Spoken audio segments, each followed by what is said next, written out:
memo akwa aba Brikumai TV so Kufiada ni anase boga 1 ene kase eye Brikumai Citizens Association di dwumadie pa ne se yene Brikum politicians ene municipal assemblies fu nyina ebeka bom na yedi mpuntu aba Brikum enche kura ene ehu se eye Brikum se kwa good adodo na nim se brenye kwa good no dwumadie yi eye contractor Adom Construction Limited wa firi ni dwumadie ase na mum no yinyina enim se dwumadie bi sei aban de hye contractor ensa na se ye kwan a yedikan eye gates na mum no Brikumfo ye hu ni sa eye Adom Construction Limited di hu ya ne se katapira omo de netie egu so a katapira enam so omo tintim so ahante ma Brikumfo ye ni bre pa se ebekwa ku pe asemu enchirimu de ye empe ene se eye akwan a yebeyi ewo Brikum kurubie mu a gates eni ho ebasa enche na akwan ni nyina asei nti eye Brikumai media team yebo epini eye Brikum Municipal Assembly eho na yekoto eye Brikum Municipal Engineer ene Urban Road Engineer ti ebesere atifo momeyentie interview ya edidisu na yemfa imu aba Anopay de atifo ehwe efri Brikum Municipal Assembly se ye kasa de empanimfo yetutu anamo assembly kum yedi ne koso nti efe se yekro no ekoso na ekonkan ese munsem bia ne pecha kwa na ehwem na ihu ne ekoso na eligi se ne se Brikum ye kasa de empanimfo nya agia tuma akwan no kilometer no makoma duna ne de enya aba chese krata no enyina aba betodwa me de ani ehu bi se e ampase Brikum akwan no edru ne blesse ye yedi makuru na kuru so fantoma pefra ne ekese de ye hyase afri nkomodi a udru brenye kwakwantempon so a ya hyase a ye basa udru zabuzungu kwan no ba na Adom contract oguso a wo ye kwan no de ba yentiti yenso obetime awie di ama Brikumai na mpanimfo ani Brikum ye mpuntu ne nkanko ye dru ha die yese ekakum ye gine koku nankase nanum se from the horses oma from mpanimfo a wo Brikum Municipal Assembly ye kase ne wagima Brikum Municipal Assembly on na eye engineer eda Municipal Assembly na ono oye the urban rules engineer nti yakwan ho nsem de on na hye ne nti anopa ye dru ha na ye ni bedi nkomo afa yakwan ho Brikum nti ye wagima ye ma wache pa se oho ye nyabena do ho ye pa ye da was na Brikum na yi nyina ye wo na oba Brikum so TV kase yi nyina ye hwe Brikum TV yi nyina ye sa ka ye hwe Brikum akwan benya akwan sei na emu ensem esibitie em say akwan asem Brikum de na big issues but nyamia binti em say abano start there our contract they say no contract by site na mo improvement ya na brenya kwa road na em say JH Adom ana one contract of that side na sa project no under project in terms of documentations to be registered the NDBO office but the engineer no message or the last of the mame find out say one be confirm na drains on both sides so confirm say drains back both sides na the type of surfacing work bituminous surfacing work to obego first and second that's a primer seal work into here free number so or BBC kutre number 1 or kutre number 2 junction or a good primer seal no that seal work now yes obego primer seal no dey we ejuma na obego primer seal now and then the first continue that second continue seal work so the very double layer nti o Brikum kromu se brenye kwa zabzongo eba kutri ebe wi Brikum kra na yewura zongo so ni wi kwa na eno no yemisa se petima ye no asphalt na se contrast sam ne emu hyehyɛ no ye asphalt na se sen na ye be na fa okay contrast sam ne de need to make sure because we need documents ne de go ha dem say Ghana Highway Authority ne was documents ne go so ana enye babusa engineer now that project now so any asphalt bituminous surfacing works there's any asphalt sana penny for year and she the document any asphalt bituminous surfacing work but it's like you doing asphalt but for now so one year between the surface work now continue na asphalt works also.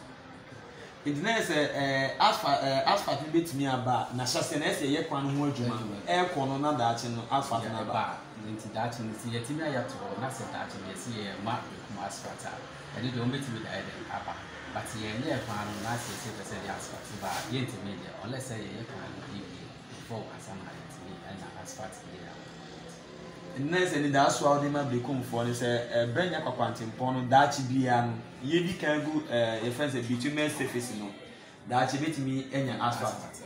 Okay. Na you say a dual carriage and say a double road. Ni double road no ni convert a beautify road no na e ponfimfi no.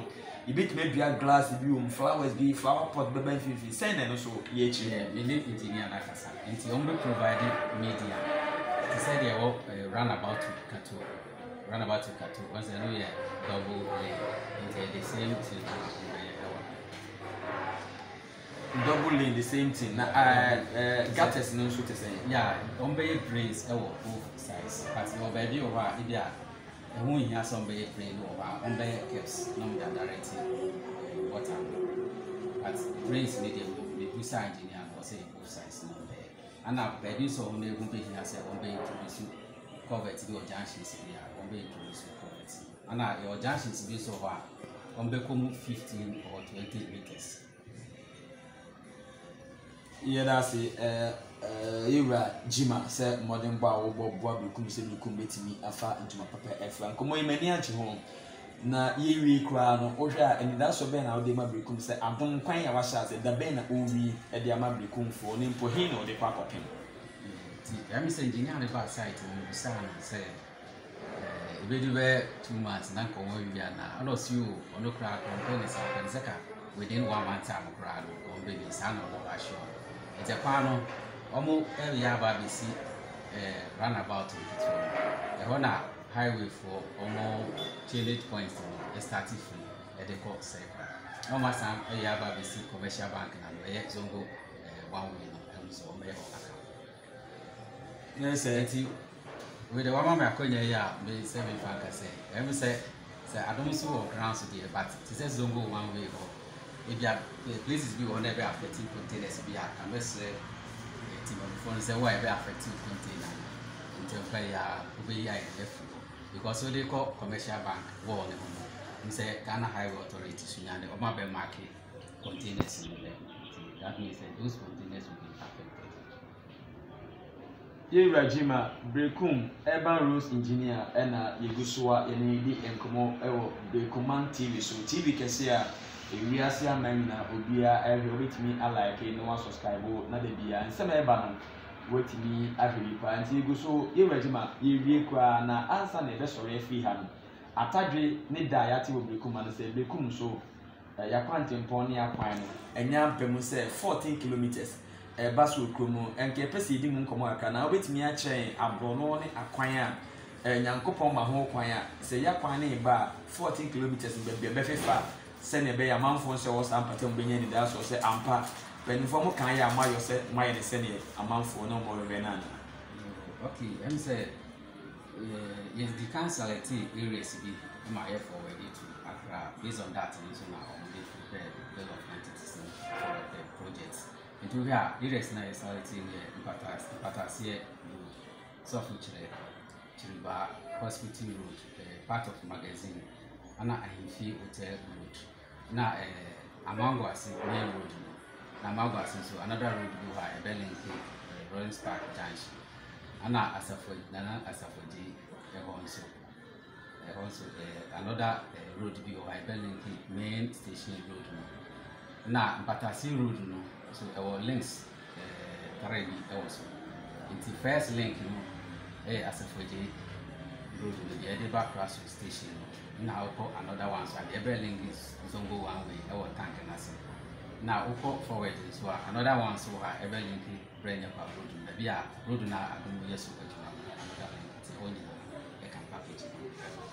Until areas now I mentioned in 14 kilometers. Now another area Sofuchire, the Sofuchire Sinasi link, and they all Sinasi Yadan link.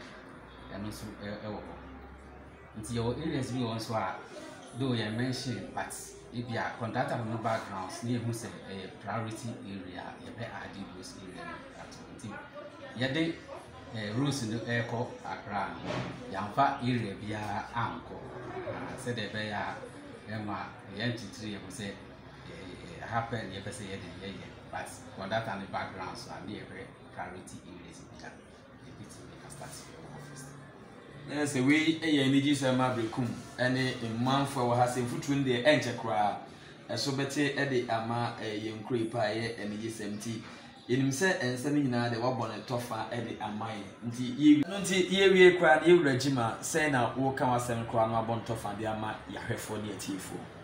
You made that recommend us, say Omunya or trade. Amasa Jumati, Ebekos and Abracus, and a funny to my part. Let me say, 2 weeks in it is simple for me to say on your demonstration based on rules now. I say no SVT MC any Dr. Nyama Ebema or Young Kasai Emma Omunya Abutre. Naka de Bay and say Penifako Pridi Dima now Crofobin so Asha say a tuntrophobia for someone near demonstration now the Nabaso. Omega so for near demonstration in the end by me once not the end ever bad did that. It's a domas is on now. It's almost cost me first activity. Say the ending of this month or early February, there is a contract and the back transfer starting Command TV, we are see Obi Biaraji atum, baby I will be a Koswana Hay, Sans a year de Brekum who say Brekum. And papa air coso had a bema for a near Hunia Conti, would you Koswana like na share? Now so share, not follow away, subscribe on so Nashe TV, Nessan say Brekum Moon Sam de Yadina Bemona. And then Yetimi Enya Yura engineer a do boating BY and needing come say, or on some back home, you be catcher ya hefo amohe Brekuman TV. You engineer. Jena person catch Brekuman TV, ya hefo near TV, we be our hair, a fabric municipal assembly, one among 20 the person we own. When you have a say, near a tea for the Acafonia. Many are the only say, projects be wa, yeah. Now, when you have a bar, one can remember morning in a house. But the only is here on Pesenka, actually, no, you have more pictures. And as you know, a documentary of all the projects and business and up to date. Ama we are seeing now, you ma, yeah, Emma Bikumai. And then 2 person catch her for the enter and Puntuni Numa Brekum Municipal Assembly Mayan, Boba Maya Herfo in a near Cosso. Many say, ever ready, Mountain Yawaha. Be a person could be a project, be a community now. We'll get my own interview when and what time many the project about. We are ready to give you all the necessary support via with me a documentary in Manayakama. And the Bosch Bena or the Maya Herford Bosch and say, my ready say, be a person who to crew be a assembly Mayano or share Herford boss, a quack of Hedina. And my shop was a cock Hedina. I church them. I'm about to give you be a Manayakama. And until you catch us, subscribe to Brekuman TV, na share, na like here, now like here na. In 7 fabric home, Ober TV, Uber Hubi, Uber Heavy, na waka home, I'm here who see you and the Cambo Brekuman to me 2 points. You engineer Samuel Duboatin, what did Brekuman TV at Tumpa? My dear Tumpa, your boy, one drossel. Sir, and I hear pen na ye no okay see managing who say as a see you came home near back home. Let me have one macrono at me I cabaret. Sans and better senses because I love it and I make managing who send your presenting tea within 1 minute. Presenting sending our drinks a bit more coshu coma, the SSA. You bet me a coma. The SSA is in 9 camboom. Near the Biania, in a young copremra. Ye be a premanuku, o quacra nabia, o be a quacra so copra near Manuku. And Yem cures a be here one, Yem what, Yen should be for more around, ye bet my quack together. The uncle will be Manuku. Now try no blame me, engineer, who blame me was there. Yen now be on a level, the future, even the party Mukua ranking, or be out on stage as all bit me do. Oh, into a more primo wakra, I also know what you call, and me here say, because otherwise once we are putting certain pictures investment no be a DSB award so the baby bro no trend no they be no offer wasipo something has happened bekum e bekum di ana e wo Golden City nyina no ye ma me nyina papa ye nka mum ye nya de a e be boa ko na move forward very important because wo abuchi na se wo sika bi na person talk treatment bi a to na fa better hospital school for a wo bank nya to ba che mo but you don't condemn because you know at toss you ba no ba support your partner they say nyame ngo na be shira nyankopon wo so be shira nyankopon wo so be shira yen ne ya hafie tiefo yen koso anhwe ne yen support Brekum Koyi na ko ne timi fa ntoma papa e we dey be damase se munya bre na mo hwe interview a ekosi na ye besere atiefo se asembisa bia wo nso a obetimi they will comment ne o suggestion aba na yensa eka yebema Brekum ye politicians ne political leaders Brekum Municipal Assembly employing for yebema omonso omo aso ate ni nyina ene se nyina yede nkabom na pre impuntu aba Brekum na yebesere wo hwe se adwumadie nso na wo kreke like ana se wo share video no ama Brekum ni bia ahudie ekoso yenam sa afidie kasi so Brekum TV so na yedi Brekum ensem eba abonten ti wonsaka information ya wonso obetimi asende akoma Brekum ni bia na ono nso ahudie ekoso ti yedamu nyina ase Kufiada ne kasa yi